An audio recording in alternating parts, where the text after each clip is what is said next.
kitab Madzhabul Arba'ah yang ditulis oleh Al-Juzairi itu,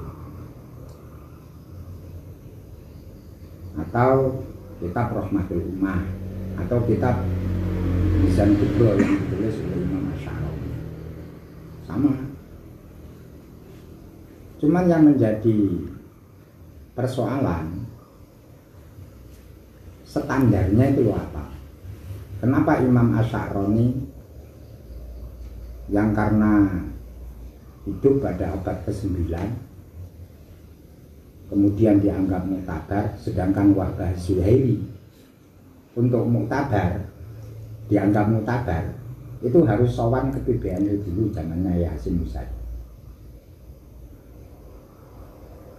Nah, inilah yang menjadi kendala di Basul Masail Wakiyah. Standarisasi kitab muktabar itu apa? Hampir kitab-kitab kontemporer itu ya membicarakan 4 mazhab. Lah Basul Masail kita ini bukan Basul Masail 4 mazhab seperti yang ada di dalam ADART-NU. Di dalam ADART-NU itu kita mengikuti salah satu dari 4 mazhab. Apakah all in one atau all in one itu secara penuh atau kasuistik? Kalau secara penuh, Anda semua muamalahnya nggak ada yang syariah. Coba pengajian-pengajian fikih yang ada di kampung-kampung, saya ingin tanya, sing wani bahas muamalah iso kempeduk bab kirot kalau syirkah itu mendalil.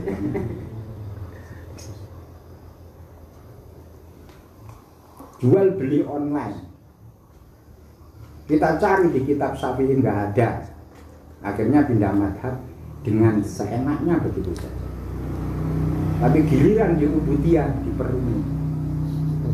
Ini berarti kita bermadhab itu masih belum konsisten. Menurut saya seperti itu. Kalau kepingin Syafi'iyah, ya mulai dari ujung rambut sampai ujung kaki Syafi'iyah. Jadi terus terang saja, Basul Masail kita itu adalah Basul Masail Syafi'iyah, bukan Syafi'i. Karena Syafi'iyah sama Syafi'i itu beda. Kalau Syafi'iyah itu adalah ulama fikih yang mengikuti madhab Syafi'i. Tapi kalau Syafi'i itu adalah Imam Syafi'i.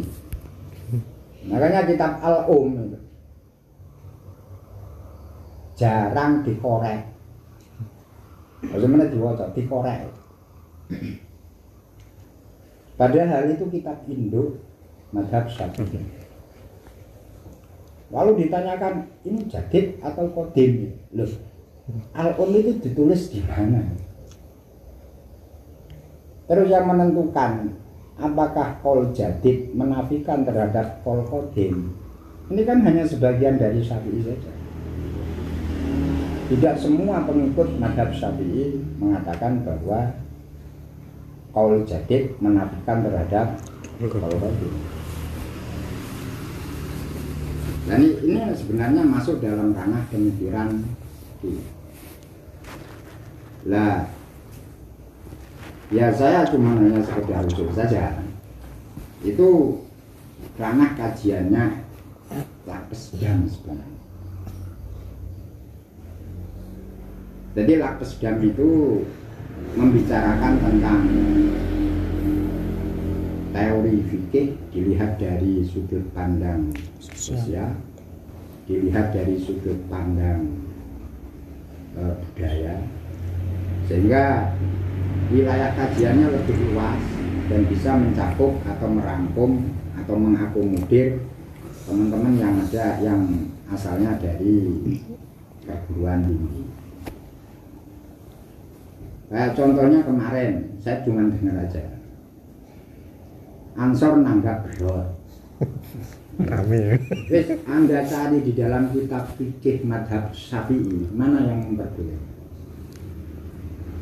Kalau nggak memperbolehkan, kenapa Ansor sendiri kok melanggar? Atau Ansor punya madhab sendiri? Nah, ini perlu dikaji supaya apa? Dalam bergerak kita itu punya landasan kata yang Ma'ruf Amin itu dulu. Manhajul fikr dan manhajul hawa. Manhaj itu adalah metodologi berpikir. Nggak ngerti metodologi berpikir, caranya mikir. Ya. Terus caranya bertindak. Sehingga akan terjadi apa ya? Kontradiksi antara programnya Ansor sing seneng nanggap brot, ya. Karo programnya LBM sing mutusnya lek brot itu haram. Nah ini nggak cukup ditangani dengan fikih saja. Jadi harus ada lembaga yang mengkaji lebih luas dari itu, bukan untuk memperbolehkan tidak, tapi untuk memahami budaya-budaya yang berkembang di tengah-tengah masyarakat kita. Karena NU itu tidak berada dalam ruang yang kosong, tapi NU itu berinteraksi dengan tradisi lokal. Nah, saya ingin tahu bagaimana hukumnya bersih desa seperti yang ada di Kulon Jateng. Ya. Ini kalau dikasih sama Basul Masail gampang, lek gak halal ya haram. Ya itu aja sudah. Tinggal aja kita cari dalilnya, takbirnya beres kan. Tapi kan persoalan nggak sesederhana itu. Coba Anda ke Kulon Jateng bilang bersih desa haram. Orang ditanggap. Itu. Nah ini harus ada kajian-kajian budaya. Dan menurut saya itu bukan wilayah dari LBM. LBM khusus saja untuk memecahkan persoalan-persoalan halal dan haram.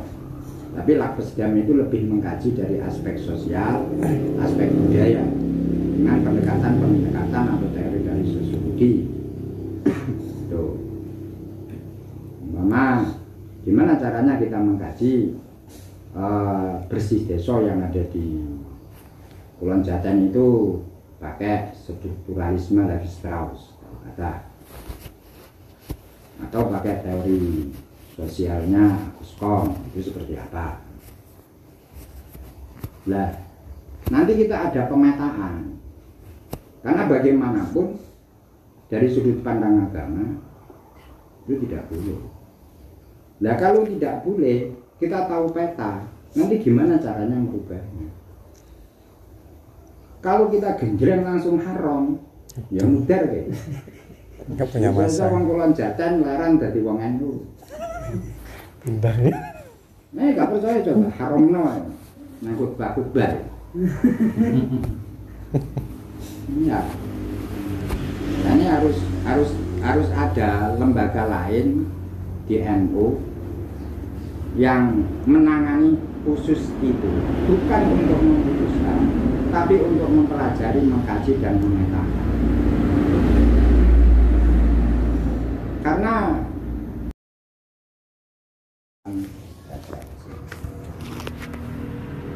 dan referensi kitab yang biasa dianggap muktabar, karena NU sendiri juga tidak membuat aturan standarisasi kitab itu muktabar. Artinya muktabar, orang ngerti? Kitab yang bisa dijadikan sebagai acuan atau sumber primer adalah kitab yang ditulis oleh Ibnu Hajar Al-Haytami, atau kitab yang ditulis oleh Imam Romli, atau kitab yang ditulis oleh Imam Nawawi dan Imam Rafi. Ini adalah kitab-kitab standar atau kitab-kitab sumber primer yang biasanya dipakai oleh para ahli Basul Masail. Dan kitab yang paling favorit itu biasanya kitab fatwa, mulai dari fatwa Ibnu Hajar, fatwa Al-Hadrami, atau kitab Bughyatul Mustarsyidin. Bughyatul Mustarsyidin itu isinya fatwa yang ditulis oleh salah seorang ahli fikih dari Hadramaut. Ini kalau Anda lihat di hasil keputusan Basul Masail mulai dari PBNU sampai tingkat pesantren, kitab Bughyatul Mustarsyidin itu jadi kitab favorit, atau kitab At-Turmusi yang ditulis oleh Tafadhol At-Tubani, jadi orang Tuban sini. Itu kitab ketika dulu saya aktif di Basul Masail, yang punya hanya beberapa orang. Di Lirboyo itu hanya satu kitabnya, sudah lapuk dan kita bukanya harus hati-hati. Tapi 5 tahun 10 tahun berikutnya kitab Turmusi dicetak secara massal dan Anda bisa membelinya kitab ini. Tapi kalau saya nggak punya. Terus bagaimana caranya Basul Masail itu bisa diakses oleh masyarakat, sehingga orang yang ikut hadir sekalipun bukan sebagai peserta basul itu bisa memahami. Ya kita harus merubah istilah-istilah teknis yang ada di dalam basul, mulai dari istilah sa'il, istilah mas'ul, istilah takbir, itu kita rubah dengan bahasa yang mudah dipahami. Kemarin saya ketemu sama Gus Sote,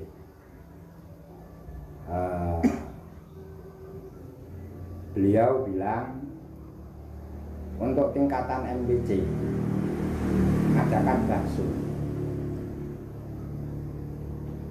tidak akan jalan. Kenapa? Ya saya hanya ngutip apa yang dikatakan beliau, bukan kata saya. SDM-nya masih belum memadai. Kenapa SDM-nya belum bisa memadai? Karena dulu saya ketika dilatih untuk Basul Masail, orang ketika baca kitab itu kita harus paham sekaligus dengan cepat bisa menyimpulkan. Karena kalau Anda ada orang baca kitab Anda nggak paham, masih kelasnya utawi ini, pembicaraannya nanti tidak akan nyambung. Jadi Anda masih butuh melihat takbir itu. Jadi untuk Basul Masail dulu saya dilatih 1 bulan sebelumnya, soal itu sudah dikasihkan ke saya, dan selama 1 bulan kita bagi menjadi 2 minggu untuk mencari referensi yang ada di perpus, nanti buat rumusan dengan teman-teman, baru 1 minggu kita diutus ke pesantren, kita rumusan dengan pengurus LPM Lirboyo. Teknisnya seperti itu. Nah sekarang saya nggak tahu di Lirboyo seperti apa. Itu proses kalau kita mau Basul Masail. Bisa saja kita Basul Masail dadak, itu bisa saja. Cuman pendapat kita ini nggak terarah,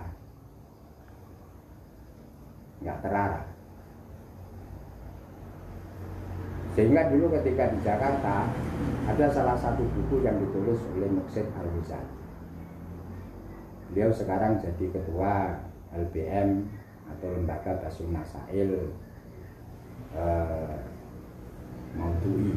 Jadi Basul Masail di NU itu ada Basul Masail Maudhu'i, ada Basul Masail Waqi'i. dan ada Basul Masail Qanuni. Kalau Basul Masail Qanuni itu membahas kebijakan-kebijakan pemerintah dan nanti BHNU bisa mengajukan judicial review kepada MK. Kalau Maudhu'i itu yang dibahas adalah metodologi. Ngerti ya metodologi? Ngerti ya? Jadi kalau Imam Syafi'i mengatakan bahwa air yang kurang dari 2 kolah kejatuhan najis, hukumnya adalah najis, metodologi, sistem berpikir atau epistemologi yang dipakai oleh Imam Syafi'i itu bagaimana? Kok sampai berbeda dengan pendapatnya Imam Malik? Air sedikit kejatuhan najis kok tidak berubah, maka tidak najis. Dasar hadisnya sama, tapi metodologi yang dipakai itu berbeda. Lah, itu sekarang kayaknya yang pegang sip. Atau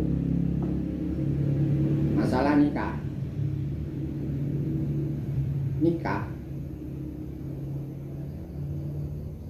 Kalau menurut mazhab Hanafi itu tidak harus pakai wali. Tapi kalau menurut mazhab Syafi'i harus ada wali dan juga harus ada 2 orang saksi. Dasar hadisnya sama. La nikahat illa biwaliyin wala syahidain adil. Lah mensikapi hadis ini, Imam Abu Hanifah memahami la nikah itu artinya bukan nikah tidak sah, tapi nikah tidak sempurna kalau seandainya tidak ada wali dan 2 orang saksi. Imam Syafi'i berpendapat la nikah itu artinya nikah tidak sah. Lainnya terkait dengan metodologi pemahaman terhadap teks. Jadi lalina fil jinsi itu tidak serta-merta kemudian bisa dipahami tidak sah, tapi bisa diartikan tidak. Nah ini wilayah Basul Masail. Lah kalau Basul Masail Waqi itu menjawab atau memecahkan persoalan yang tentang kayak bagaimana hukumnya jual beli celetong itu biasanya. Itu mulai dari saya kecil sampai sekarang itu masih ditanyakan sah atau tidak, karena syaratnya mabek. Nah, istilah mabek begini nih, kalau orang masyarakat itu nggak paham. Makanya harus kita rubah, kita ganti dengan bahasa yang familiar. Barang yang dijual belikan menurut madhab Syafi'i itu harus suci. Padahal yang namanya kotoran hewan hukumnya adalah najis. Akhirnya dibuatlah rekayasa. Helah itu artinya rekayasa, sama seperti halnya hukum bunga bank. Itu juga rekayasa. Dengan cara dikasihkan atau minta ganti rugi untuk ngangkut, itu istilahnya sebenarnya adalah rekayasa pada prinsipnya, seperti itu. Atau hukum Bitcoin yang kemarin diputuskan di Muktamar Lampung. Bagaimana jual beli Bitcoin? Karena Bitcoin ini hanya berupa angka, bukan barang yang nyata. Kalau kita lihat dalam kitab-kitab fikih mazhab Syafi'i, sah atau tidak? Nah ini Basul Masail di Lampung merevisi terhadap hasil keputusan Basul Masail yang ada di Makassar, yang mengatakan bahwa lain itu tidak sah. Jadi basul masail yang ada di dalam NU, tingkatan yang lebih tinggi tidak menafikan kepada tingkatan yang lebih rendah, karena masing-masing level memiliki independensinya dalam memutuskan sebuah hukum. Ketika Anda tidak puas di level MPC, Anda bisa menaikkan ke level PC. Ketika Anda tidak puas di level PC, Anda bisa menaikkan di level PW sampai nanti ke PD dan muktamar yang terakhir. Seperti itu. Nah, kata Gus Sodik, karena konteks mengadakan basul masail di tingkat susah, maka dibuatlah semacam musyawarah. Kita mengkaji satu kitab, entah itu Sulam Safinah, Sulam Taufik, Fathul Qorib, Fathul Wahab, atau Fathul Mu'in, gitu, terserah. Cuman masing-masing musyawirin dan juga ada supporter atau pengembira yang ikut hadir di situ terlibat untuk proses tanah Jawa. Itu yang berlaku di Konalgi. Yang berlaku di Konalgi seperti itu. Kalau di Kalipari saya juga nggak tahu. Malah tahunya di Konalgi. Ya ternyata metode yang semacam itu justru jalan. Cuman kelemahannya apa? Tidak ada pembelajaran untuk kaderisasi ahli basul masail. Karena basul masail itu termasuk kelompok khusus yang memang ada pelatihannya, ada materi-materi yang harus dikuasai. Di samping baca kitab itu kan memang harus selesai. Kalau mau baca kitab sih gradul ya sama dibuyu basul masail.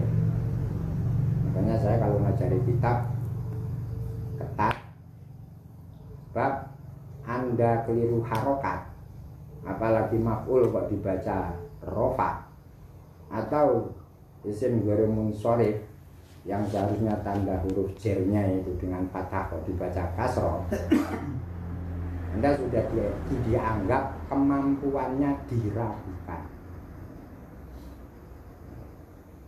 Atau keliru memasukkan bab 1 atau bab 2 atau bab 3 itu juga sama.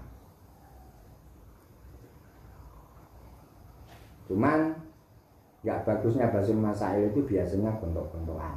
Ini yang nggak menarik. Saling menjatuhkan dan ngotot-ngototan itu juga nggak menarik bagi saya. Lek dulu saya ahli ngotot, itu dulu ahli ngotot. Akhirnya tak pikir-pikir lebih baik bertobat saja. Bertobat saja. Karena dulu sempat sampai, karena saya dididik seperti itu. Salah seorang alumni Sayyid Alwi Al-Maliki. Waktu itu tema yang dibahas adalah bagaimana kita mengkaji kitab Burhatul Nasihin yang di dalamnya. Kalau do'if itu sih lifadha'ilil amal sih nggak masalah, tapi kalau sudah maudhu' itu masalah. Ini menjadi masalah. Nggak tahu ini ya, nggak tahu apa banyak aktivitas basul masail yang ada di Gus Najib yang ikut hadir di sini. Ini penelitian. Tapi dia tidak bisa untuk memberikan jawaban, cuma hanya ingin tahu. Mereka tidak paham dengan istilah-istilah teknis.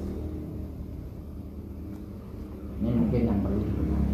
Atau buat aja kayak sistem apa ya, ngobrol santai, tapi tema yang dibahas jangan sampai keluar dari yang ditentukan. Itu lebih cair. Membagi waktu. Karena di dalam basul masail itu ujungnya ingin menunjukkan kemampuannya kayak perguruan kungfu. Itu di Basul Masail kayak begitu. Jadi istilah-istilah kayak kail, istilah yang ada dalam kita, kayak contohnya umpama be, bae, mutabiden, itu harus dirubah dengan bahasa-bahasa yang familiar. Tuh, sebenarnya itu aja. Kalau kepingin Basul Masail itu bisa diminati atau bisa dipahami oleh masyarakat, supaya nggak terjadi seperti yang terjadi kemarin. Ya mungkin itu aja sedikit pengantar dari saya, karena yang lupa tentang Basul. Assalamualaikum warahmatullahi wabarakatuh. Waalaikumsalam warahmatullahi wabarakatuh.